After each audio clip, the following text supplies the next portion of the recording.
রান্না করছি যেটা হচ্ছে এটা বাঁধাকপি দিয়ে বেসন দিয়ে পকোড়া বানিয়েছি। আর এটা হচ্ছে মশলা বাড়িতে ডাঁটা দিয়ে আলু দিয়ে উচ্ছে দিয়ে। তো এটা এখন আমার পকোড়ার সবজি হবে।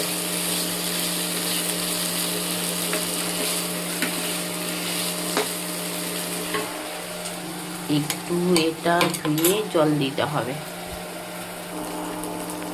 এখন এটা ধুয়ে একটু জল দিয়ে কষিয়ে নিই মশলাটা।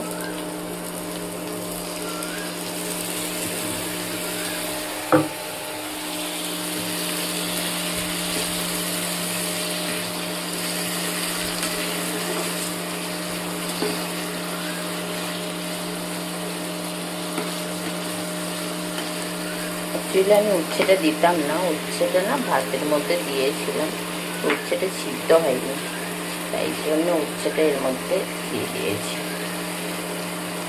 দিতে হবে, এটা তিতো মনে হবে না, দেখা যাক কি হয়। খাবো তো আমি একাই।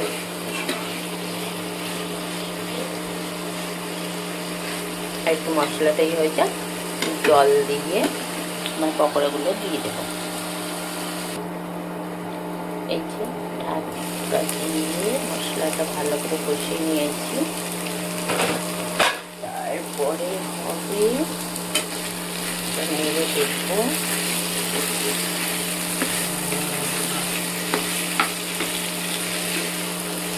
জানি না কেমন হবে। এবারে যে 1 গ্লাস জল এটার মধ্যে ঢালবো। ব্যাস, একটু ফুটে গেলে এর মধ্যে পকোড়াটা দিয়ে দেবো। পকোড়া রেডি। হয়তো আর একটু জল দিতে হতে পারে, কারণ পকোড়াটার জন্য। ঢেকে ফুটিয়ে নিই। ঢেকে একটু ফুটে গেলে তারপরে পকোড়াটা দেবো। এই যে 5টা পকোড়া রেখে দিয়েছি, খেতে টেস্টি হয়েছে, পরে দেখা যাবে। আর এই পকোড়া দিয়ে দিয়েছি, আমার শিওর হচ্ছে 1000 ওয়াটে দিয়ে দিয়েছি। বাড়ি একটু ফুটুক ভালো করে। দই ফেটে রেখেছি, একটু দই দেবো, তাহলে আমার একটু টকটক খেতে ভালো লাগে। বেসনের পকোড়া তো দই দিয়ে দিই।